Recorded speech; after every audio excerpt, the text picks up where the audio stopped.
Bos, sukses memang gak ada yang instan ya. Punya modal banyak belum tentu bisa untung banyak kalau kita salah melangkah menentukan hasil usaha kita, bos. Atau punya modal yang sedikit tapi bisa untung selangit. Pasti mau kan? Banyak tuh yang harus disiapin biar bisa dapat untung selangit. Tapi tenang aja, Mister Cuan punya solusinya.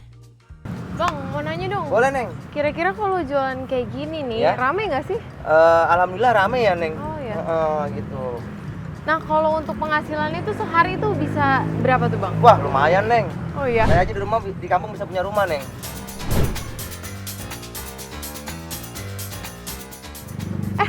Ada Mister Cuan tuh. Enak juga ini. Mister, boleh aku duduk? Boleh, Mbak, silakan. Nah, gini Mister, aku mau nanyain sesuatu nih. Kan aku lihat ya ada beberapa orang yang jualan di sini tuh kelihatannya rame ya gitu.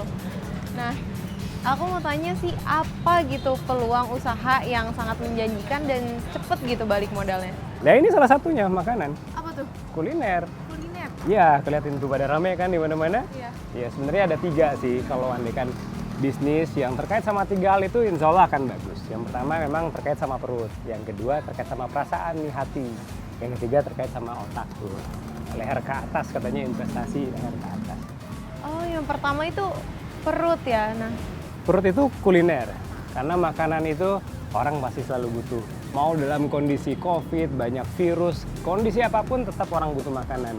Tinggal cari makanan apa yang kira-kira cocok. Misalnya kayak gini, jualan gerobakan, kalau pengen cepat balik modal, mungkin cari yang investasinya nggak terlalu besar-besar dulu. Mulai dari sewa gerobak misalnya, atau beli yang second dulu, minimum coba dulu. Kalau andaikan cocok marketnya, kan modalnya nggak terlalu besar. Nah, kalau andaikan penjualannya bagus, produknya cocok, insya Allah akan cepat tuh balik modalnya. nah yang kedua itu perasaan. Nah, Keterkaitannya. kalau main perasaan, main hati, itu biasanya bisa lebih bagus lagi tuh marginnya. Karena kan membawa perasaan kan. Misalnya cewek kalau andaikan pengen tampil cantik, itu kan terkait perasaan. Biasanya pengen kelihatan cantik, pengen kelihatan putih, pengen kelihatan glowing, dan lain-lain. Biasanya orang akan rela ngeluarin spending uang untuk lebih banyak, untuk terlihat lebih cantik. Nah, itu kan main perasaan. Jadi bisnisnya bisa bikin salon gitu misalnya, atau jualan skincare gitu ya. Nah, mungkin kalau kayak kita jualan skincare, nggak perlu punya pabriknya. Bisa dropshipper atau reseller dulu, buy online. Nanti pelan-pelan kalau udah dapat marketnya, bisa bikin brand sendiri.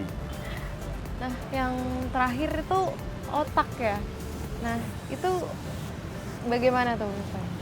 Orang kan makin kesini itu butuh kecerdasan ya pasti, butuh ilmu. Nah, otak ini ketika kita, kata orang kan, apa sih investasi yang paling baik? Ya, investasi yang paling baik itu ya leher ke atas. Jadi ketika misalnya punya skillnya itu ditulis ke buku, kemudian bukunya akan terjual, itu kan akan dapat royalti. Padahal modal bikin buku kan nggak mahal, tapi royaltinya akan seterusnya. Atau misalnya bisa bikin kursus, bikin seminar, atau bahkan nanti bisa bikin sekolahan dan lain-lain. Jadi benar, bimbel juga bisa. Sebenarnya semua bisnis itu bagus pada dasarnya. Tapi yang paling bagus jika kita bisa menemukan masalah orang dan kita bisa mencarikan solusinya, itu yang paling baik. Apa nih problem-problem yang masalah-masalah yang paling gregetan kita pengen selesain. Ketika kita bisa menemukan solusinya, insya Allah itu yang paling baik. Tapi dari semua itu yang paling penting, yang paling bisa cuan, bos.